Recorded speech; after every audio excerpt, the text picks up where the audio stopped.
서울 한강 근처 재개발도 피한 채 남겨진 작은 달동네가 있다. 골목은 늘 축축했고 지붕은 낡은 기와장보다 더 쉽게 무너질 듯했다. 이곳에 사는 사람들은 대개 세상을 비껴간 사람들이었다. 그리고 그 골목 끝에 김복순 할머니가 있었다. 김복순, 올해 70을 앞두고 있었다. 작고 마른 체구, 등은 굽고 손은 굳은 살투성이었다. 매일 새벽이면 낡은 손수레를 끌고 장을 돌며 김치를 팔았다. 겨울엔 몸이 얼어붙었고 여름엔 더위로 실신하기도 했다. 하지만 그녀의 손수레에는 늘 김치와 함께 사진 하나가 있었다. 이미 세상을 떠난 딸과 사위, 그리고 4명의 손주들이 함께 웃고 있는 가족 사진이었다. 10년 전 겨울, 눈이 펑펑 내리던 날 밤, 복수는 딸 혜진과 사위가 퇴근하지 않았다는 소식을 들었다. 이상한 예감은 정확했다. 빗길에 미끄러진 화물차가 이들을 덮쳤고 그 자리에서 숨졌다는 경찰의 말에 복수는 무너졌다. 그날 밤 그녀는 4명의 손주들과 함께 울다가 잠이 들었다.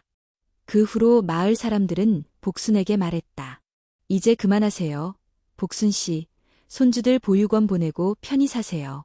너무 힘들잖아요. 노인 혼자서 4명을 어떻게 키워요? 하지만 복수는 대답하지 않았다. 대답할 필요가 없었다. 손주들을 껴안고 재우며 속삭였다. 너희 엄마가 못 지켜준 삶, 외할미가 끝까지 책임질게. 절대 헤어지지 않자. 그때부터 그녀의 삶은 완전히 달라졌다. 큰 손주 태진은 당시 17이었다. 철든 듯했지만 분노와 슬픔이 얽힌 눈빛이었다. 공부는 손에 잡히지 않았고 방황은 매일 밤마다 반복되었다. 어느 날은 일하겠다고 나가서는 다쳐서 돌아오기도 했다. 복수는 아무 말 없이 그의 상처에 연고를 발랐다. 말 대신 손으로, 온기로 마음을 다독였다. 둘째 손주 아름이는 조용한 아이였다. 학교에서 돌아오면 늘 방 한구석에서 책을 읽고 글을 썼다. 아버지를 따라 작가가 되고 싶다는 꿈을 가지고 있었지만 교복조차 물려입는 처지에 그런 꿈은 사치처럼 느껴졌다. 쌍둥이 막내들, 두호와 세이는 그저 엄마 품이 그리운 나이였다. 밤마다 엄마는 언제 와? 라고 묻는 아이들에게 복수는 늘 같은 대답을 했다.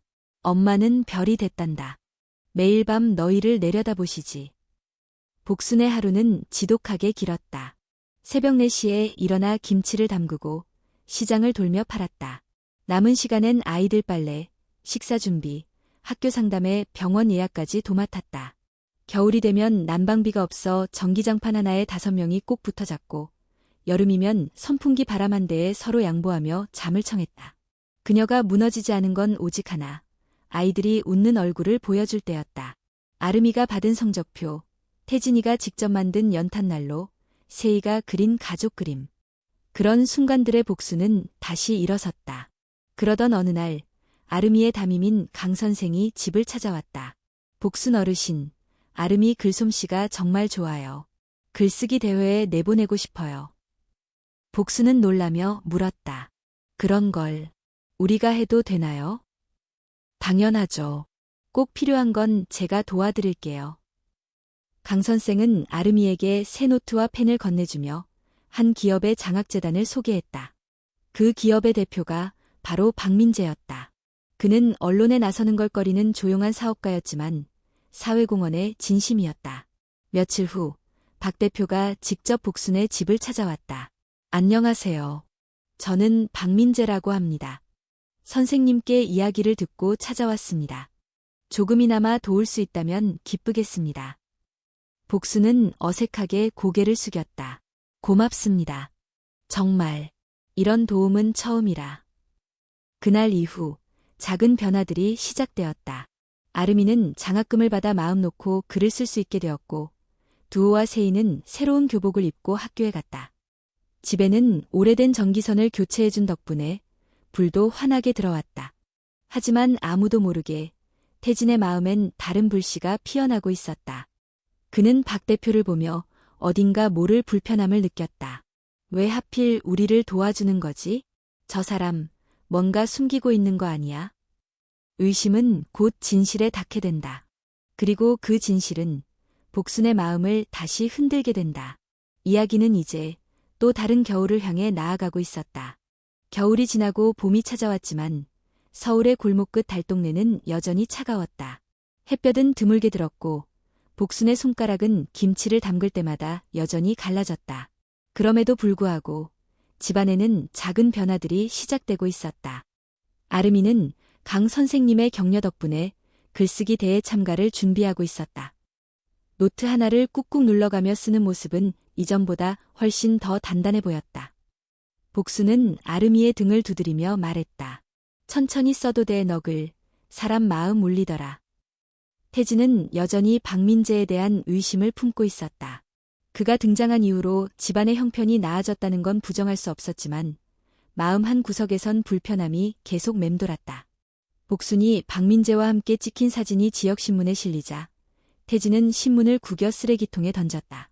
이 사람이 뭘 바라고 이러는 건데? 그냥 도와주는 거라고? 세상에 그런 게 어디 있어? 그날 밤 태진은 박민재에 대해 인터넷 검색을 시작했다. 몇 시간 후 낯선 기사가 그의 눈에 들어왔다.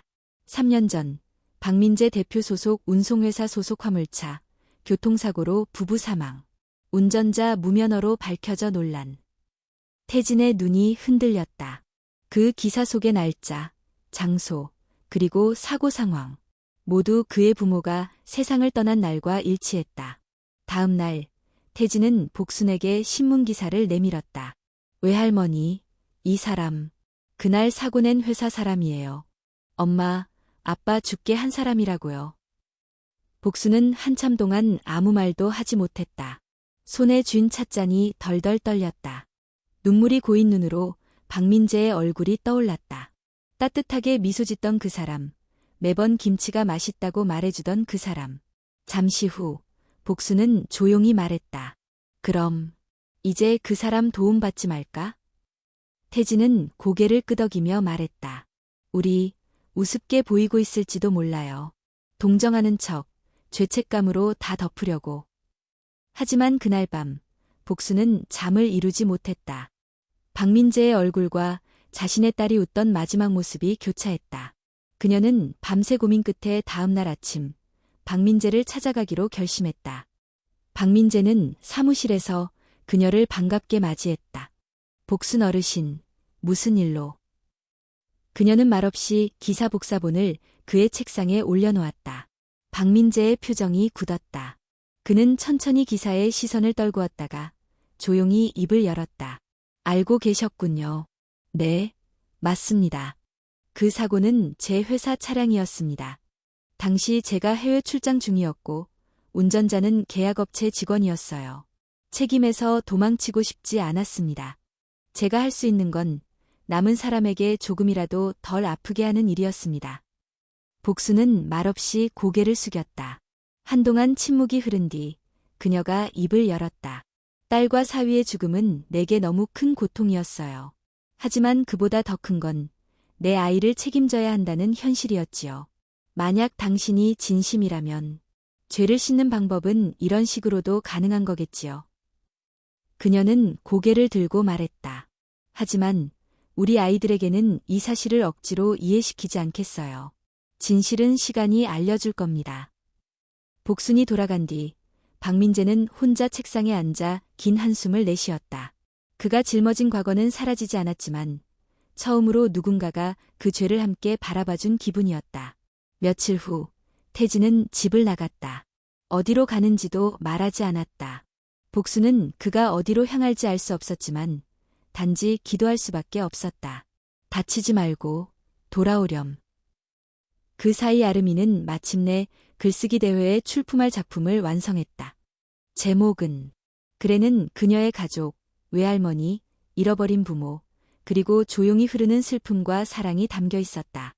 강 선생은 글을 읽고 눈시울을 붉혔다. 아름아, 이 글은 누군가의 마음을 움직일 수 있어. 정말 잘했어.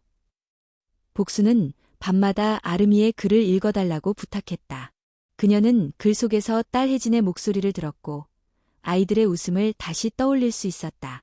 한편 태진은 며칠 뒤 작은 공업단지에서 일자리를 구했다. 아무에게도 말하지 않았지만 그는 거기서 박민재가 후원하는 청소년 직업교육센터를 우연히 알게 되었다. 거기서 그는 철제 선반을 만들며 시간을 보냈고 조금씩 생각이 바뀌기 시작했다.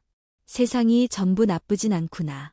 적어도 누군가는 용서받기 위해 움직이고 있구나. 이야기는 그렇게 복잡한 마음들이 얽혀있는 채로 다음 계절을 향해 흘러가고 있었다. 여름의 끝자락, 서울의 공기는 눅눅하고 무거웠다. 복순의 집엔 여전히 선풍기 하나뿐이었다. 아이들은 학교를 다니고 복순은 새벽마다 시장에 나가 김치를 팔았다. 그러나 그녀의 마음속엔 아직 태진에 대한 걱정이 남아있었다. 떠난 지 한 달이 넘었는데 연락이 없었다. 밤마다 그녀는 이불을 덮으며 혼잣말처럼 중얼거렸다. 태진아, 어디서 자고 있을까? 밥은 먹고 다니나? 그런 어느 날 전화 한 통이 걸려왔다. 경찰서였다. 태진이 일하던 공장에서 싸움을 벌였다는 것이다. 복수는 손에 들고 있던 김치통을 떨어뜨린 채 급히 달려갔다. 지구대의 좁은 사무실 한켠, 태진은 고개를 숙이고 있었다. 팔에 멍이 들고 입술이 터져 있었다. 경찰은 차분히 설명했다. 같이 일하던 동료와 말다툼을 하다가 손이 먼저 나간 모양입니다. 피해자가 처벌은 원치 않지만 보호자 확인이 필요합니다. 복수는 미안하다는 말을 수없이 하며 사과했다. 경찰은 고개를 끄덕였다. 어르신, 요즘 애들 다들 힘들어요. 그래도 이 아이, 나쁜 애는 아닙니다. 집으로 돌아오는 길, 복수는 말없이 걷기만 했다. 태진은 뒤따르며 고개를 숙였다. 외할머니, 미안해요. 다시 난 그럴게요. 복수는 발걸음을 멈추고 천천히 돌아보았다. 태진아, 세상엔 미안하다고 해서 다 없어지는 게 있어도 마음은 남는다. 그 마음을 바꾸는 게 진짜 사는 거야. 그날 밤, 태진은 잠을 이루지 못했다. 복순이 자는 모습을 바라보며 처음으로 깨달았다. 할머니는 언제나 나를 용서했지. 나보다 더 상처받았는데도. 며칠 후, 강 선생이 학교에서 전화를 걸어왔다. 복순 어르신, 좋은 소식이에요. 아름이가 전국 글쓰기 대회에서 대상을 받았어요. 곧 시상식이 열립니다. 복수는 순간 귀를 의심했다. 아름이가? 그 조용하던 아이가 전국 대상을? 시상식 날, 복수는 빌린 외투를 입고 시청 강당으로 향했다. 무대 위에는 정장을 입은 심사위원들과 기자들이 앉아 있었다. 아름이는 단정한 교복 차림으로 마이크 앞에 섰다. 그리고 자신의 근래의 일부를 낭독했다. 엄마, 저는 여전히 외할머니 손을 잡고 걸어요. 그 손은 거칠지만 따뜻해요. 외할머니는 제게 삶이 무엇인지 가르쳐 주셨어요. 가난은 우리를 작게 만들지 않았고 오히려 서로를 더 단단하게 묶어줬어요. 그 순간 강당 안은 조용해졌다. 누군가 훌쩍이는 소리가 들렸다. 복수는 두 손으로 입을 막고 울었다. 내 새끼가 이렇게 자랐구나. 시상식이 끝난 후 여러 언론사에서 복순의 가족 이야기를 취재하기 시작했다. 가난한 가정의 기적, 서울 달동네의 별이라는 제목의 기사들이 쏟아졌다. 박민재 역시 그 뉴스를 보았다. 그는 복순의 사진이 실린 기사 앞에서 오래도록 움직이지 못했다. 며칠 후 복순의 골목에 방송국이 찾아왔다. 작은 집에 카메라와 조명이 들어섰고 아이들은 신기한 듯 웃었다. 아름이는 인터뷰에서 말했다. 할머니는 제 인생의 첫 번째 선생님이에요. 저는 할머니가 세상에서 제일 자랑스러워요. 그러나 모든 것이 순탄하지는 않았다. 방송이 나간 다음 날 인터넷에는 차가운 댓글들이 달렸다. 요즘은 불쌍한 척 해야 돕는 사람 생기네. 저런 이야기 다 꾸민 거 아냐? 도와준 사람 광고하려는 거겠지. 복수는 그 글들을 본 태진의 표정을 보고 말없이 안아주었다. 사람들 말은 바람 같단다. 들려도 흘려보내면 돼. 그날 저녁 복순의 집 앞 골목에 박민재가 찾아왔다. 그는 기자들이 몰려들까 조심스럽게 모자를 눌러쓰고 있었다. 어르신, 방송 잘 봤습니다. 정말 멋지셨어요. 복수는 미소를 지었다. 덕분이에요. 근데 사람들이 당신 욕하던데요. 나 때문에 괜히 불편하게 됐죠? 괜찮습니다. 저는 이미 오래전에 욕먹을 자격이 있는 사람이니까요. 잠시 침묵이 흐른 뒤 박민재가 조심스레 말을 이었다. 사실 말씀드리고 싶었습니다. 사고 이후 전 회사를 그만두려 했습니다. 그런데 어르신을 보고 생각이 바뀌었습니다. 살아남은 사람은 살아야 한다는 걸 처음으로 배웠습니다. 복수는 그의 손을 잠시 바라보다 말했다. 인생은 다 고쳐 쓸 수 있는 게 아니지만 새로 쓸 순 있죠. 당신도 아직 늦지 않았어요. 그날 이후 박민재는 복순의 골목을 조용히 후원하기 시작했다. 골목길 조명이 교체되고 아이들 공부방이 생겼다. 그러나 복순은 여전히 손수레를 끌었다. 도움을 받는다고 해서 손을 멈출 수는 없지. 가을이 깊어갈수록 복순의 몸은 점점 약해졌다. 손목 통증이 심해졌고 계단을 오르내리는 것도 힘들었다. 하지만 그녀는 여전히 매일 김치를 담갔다. 그녀의 마음속엔 단 하나의 생각만 있었다. 내가 버티는 한 이 아이들은 길을 잃지 않을 거야.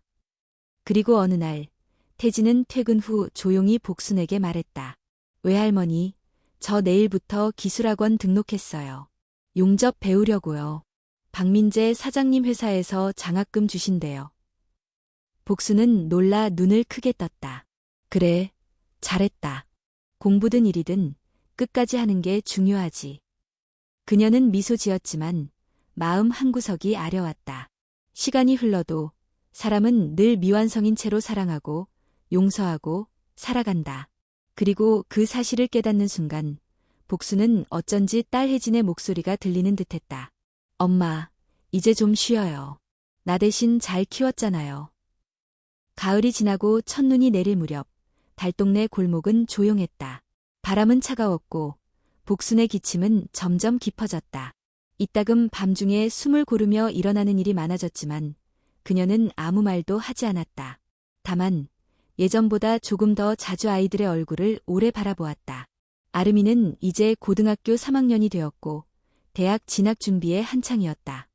작년에 출간된 그녀의 첫 책 별이 된 엄마에게는 입소문을 타고 중고등학생들 사이에서 감동을 준 작품으로 알려지며 화제를 모았다.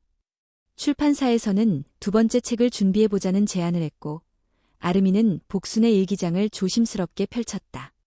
누렇게 바랜 노트 속에는 복순이 지난 10년을 어떻게 살아왔는지가 조용히 적혀 있었다. 오늘도 김치 안 팔렸다. 그래도 애들 잘 자니 다행이다. 아름이 눈빛이 맑다. 저 애는 꼭 사람들 앞에 설 거다. 태진이가 오늘 사랑해요라고 말했다. 처음이다. 내 심장이 덜컥 내려앉았다. 아름이는 노트를 덮고 복순 옆에 다가갔다. 할머니, 저희 일기 책으로 써도 돼요? 복순은 고개를 끄덕이며 조용히 웃었다.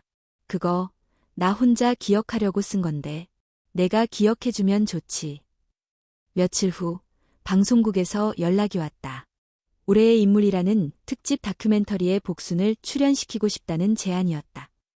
박민재를 통해 이야기를 전해들은 제작진은 복순의 삶을 조명하고 싶다고 했다. 촬영 당일 좁은 골목은 잠시 소란스러웠다. 카메라가 설치되고 인터뷰 준비가 진행되었다. 복순은 말끔하게 다려진 옷을 입고 아이들은 긴장한 듯 그녀 주위를 맴돌았다. 인터뷰 중 복순은 조용히 입을 열었다. 사람들이 자주 묻습니다. 어떻게 그 힘든 삶을 견뎠냐고요. 저는 대단한 사람이 아닙니다. 단지 아이들을 놓을 수 없었어요. 그게 전부예요. 인터뷰 영상이 방영된 후 전국에서 수많은 응원의 메시지와 후원이 쏟아졌다. 달동네엔 예전과 달리 웃음소리가 더 자주 들렸다. 누군가는 자원봉사로 찾아와 집을 고쳐주고 또 누군가는 장학금을 보내왔다. 그러나 동시에 또다시 익숙한 그림자가 드리웠다. 저거 다 꿈인 거 아냐? 지금은 도와줘도 나중에 뭐 어떻게 될지 누가 알아. 방송 나가면 그만큼 받아야지. 동정 장사잖아. 태진은 인터넷을 통해 이런 말들을 접하고 씁쓸해졌다. 그는 하루 종일 말이 없었다. 그날 밤 복순에게 조용히 물었다. 할머니, 우리가 이렇게 살아온 게 잘못된 거예요? 복수는 고개를 저으며 답했다. 잘못은 아니지. 다만 세상은 늘 자기 눈으로만 본단다. 하지만 중요한 건 우리가 뭘 보고 살아왔느냐야. 다음 날 학교에서 따뜻한 사람상을 수여하는 작은 행사가 열렸다. 학생들이 직접 투표한 이상의 첫 수상자는 아름이었다. 그녀는 수상 소감에서 말했다. 이 상은 저에게 주신 게 아니라 저를 지켜주신 할머니께 드리고 싶습니다. 할머니는 제게 말해주셨습니다. 내가 힘든 날이 와도 너를 믿는 사람이 있다는 걸 잊지 마라. 저는 그 한마디로 여태까지 버텼어요. 관중석에서 복수는 눈시울을 붉혔다. 옆자리의 태진은 조용히 복순의 손을 잡았다. 그리고 어느 날 복수는 병원에서 정밀 검사를 받았다. 오랫동안 방치해온 복통과 체중 감소. 결과는 간암 말기였다. 의사는 조심스럽게 말했다. 치료가 어려운 상태입니다. 통증 완화와 안정이 우선입니다. 복수는 담담히 고개를 끄덕였다. 나는 아직 애들 다 보낼 준비가 안 됐는데. 병원에서 돌아온 복수는 아무 말 없이 작은 장롱을 열었다. 거기엔 그녀가 직접 모은 소액 통장들, 아이들 이름으로 적은 메모, 그리고 딸 혜진의 유품이 있었다. 그녀는 작은 사진 액자를 꺼내 들고 한참을 바라보았다. 혜진아, 나 좀 더 버텨야 하는데 애들 아직 어리다. 그날 밤 복수는 아이들에게 병에 대해 말하지 않았다. 다만 저녁밥을 조금 더 정성껏 차리고 더 오래 이야기 나눴다. 아름이의 원고 이야기를 들으며 웃었고 태진이 고친 전등을 보고 이젠 내가 집안 남자구나라며 머리를 쓰다듬었다. 며칠 뒤 아름은 출판사에 두 번째 책의 원고를 넘겼다. 제목은 서울 골목 끝, 할머니의 집. 출판사는 책 속 첫 문장을 보며 고개를 끄덕였다. 이야기는 아주 오래전 한 여자가 손주넷을 품에 안고 눈 내리는 밤을 지나온 이야기로 시작된다. 책이 출간되자 언론은 다시 한번 복순의 가족을 주목했다. 하지만 이번에는 다르지 않았다. 논란도 없었고 비난도 적었다. 사람들은 어느새 이야기를 알고 있었고 이해하고 있었다. 박민재는 복순에게 책 한 권을 건네며 말했다. 어르신, 이건 이제 세상이 기억해 줄 겁니다. 복순은 고개를 끄덕이며 속삭였다. 기억보다 중요한 건 아이들이 앞으로 어떻게 살 것인가예요. 눈은 다시 내리기 시작했다. 태진은 지붕 위에서 낡은 간판을 교체했고 아름은 동네 아이들에게 글쓰기를 가르치기 시작했다. 두호와 세희는 학교에서 나란히 손을 잡고 돌아왔고 복수는 그 모습을 창문 너머로 바라보았다. 그녀는 천천히 의자에 앉아 조용히 속으로 중얼거렸다. 혜진아, 나 이제 조금 쉬어도 될까? 그리고 서울의 그 골목 끝에는 여전히 누군가의 사랑이 조용히 머물러 있었다. 겨울이 깊어지며 눈은 자주 내렸고 바람은 더욱 매서워졌다. 복수는 더 이상 새벽의 시장에 나가지 않았다. 그녀는 다리에 힘이 없어졌고 기침은 하루가 다르게 심해졌다. 병원에서 돌아온 날부터 그녀는 이불 속에서 대부분의 시간을 보냈다. 하지만 복수는 불편한 기색을 드러내지 않았다. 오히려 더 자주 아이들과 시간을 보내려고 했다. 매 끼니마다 아이들을 불러앉히고 예전 이야기를 하나하나 꺼냈다. 너희 엄마는 정말 부지런했단다. 이 골목 처음 왔을 때 하루도 쉬지 않고 일했지. 태진이는 어릴 적부터 손재주가 있었어. 돌멩이 하나만 있어도 뚝딱뚝딱 뭔가를 만들곤 했지. 아름이는 눈빛이 엄마랑 닮았어. 무슨 생각을 하는지 다 보여. 아름은 조용히 복순의 손을 꼭 잡았다. 그 손은 차가웠지만 여전히 따뜻한 마음이 느껴졌다. 할머니, 병원 다시 가보면 어때요? 이번엔 약이 다를 수도 있어요. 복수는 고개를 저으며 미소 지었다. 이젠 됐다. 난 충분히 살았어. 이제는 너희가 사는 모습을 지켜보고 싶어. 며칠 후 동네에선 작은 행사가 열렸다. 동사무소와 출판사가 공동으로 준비한 서울의 할머니 북콘서트였다. 아름의 두 번째 책 서울 골목 끝, 할머니의 집 출간을 기념하는 자리였고 복순이 주인공이었다. 행사장 한편에는 복순의 삶을 담은 사진들이 전시되었다. 김치 손수레를 끌고 있는 모습, 손주들과 함께 웃고 있는 장면, 그리고 어린 아름이가 복순 품에 안겨 자고 있는 사진. 무대에 오른 아름은 잠시 말을 멈췄다가 천천히 이야기했다. 저는 작가가 되고 싶다고 말할 수 없던 시절이 있었습니다. 하지만 저를 가장 먼저 믿어준 사람이 있었습니다. 글을 읽을 줄은 몰랐지만 제 글을 가장 많이 들어준 사람. 그 사람이 제 할머니입니다. 객석 여기저기서 훌쩍이는 소리가 들렸다. 아름은 말을 이었다. 할머니는 제게 삶의 정의를 가르쳐 주셨습니다.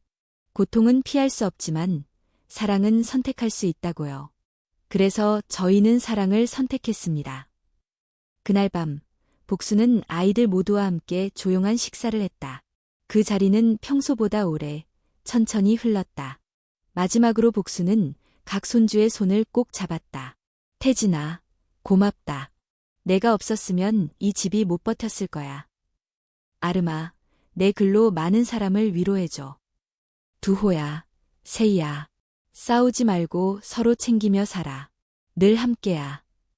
그리고 그날 밤, 복수는 조용히 숨을 거두었다. 눈을 감고 누운 모습은 평온했고 입가에는 미소가 머물러 있었다. 마치 아주 오래된 약속을 다 지킨 사람처럼. 장례식은 소박했지만 많은 이들이 찾아왔다. 동네 주민, 학교 선생님들, 출판사 관계자, 박민재, 그리고 복순의 김치를 먹고 자랐던 수많은 이웃들이 줄을 서서 조문했다. 그날 태진은 조용히 단상 위에 올라가 복순이 생전에 써둔 편지를 낭독했다. 내 사랑하는 아이들아. 이 세상은 늘 바쁘고 때로는 차갑단다. 하지만 너희는 그 안에서 따뜻한 사람이 되어주렴. 돈보다 중요한 건 함께 밥을 나눌 수 있는 마음이란다. 나는 너희 덕분에 웃었고 울었고 살아있었단다. 그러니 이제는 너희가 너희 삶을 살아가렴. 그리고 가끔 골목 끝 작은 집을 떠올려주렴. 사랑한다. 외할미가.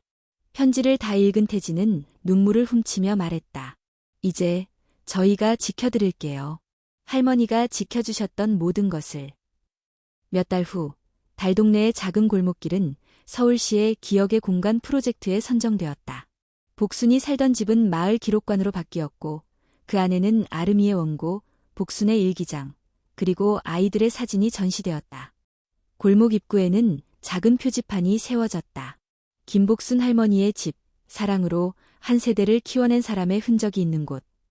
아름은 대학에 입학했고 문학 강연을 다니기 시작했다. 태진은 용접 기술을 배워 작은 공방을 열었고 마을 아이들에게 손기술을 가르쳤다. 두호와 세희는 여전히 학교를 다니며 매주 주말이면 할머니가 잠든 그 자리를 찾아와 편지를 읽었다. 그리고 어느 겨울 눈이 다시 소복이 내리던 날 아름은 강단 위에 서서 말했다. 이야기를 남긴다는 건 단지 기록하는 것이 아닙니다. 누군가의 삶을, 누군가의 사랑을 잊지 않겠다고 말하는 것입니다. 저희 할머니처럼 조용히 누군가의 등을 떠밀어준 사람들의 이야기가 이 땅에 계속 남길 바랍니다. 그녀의 눈에는 눈물이 고였지만 목소리는 흔들리지 않았다. 서울의 골목 끝.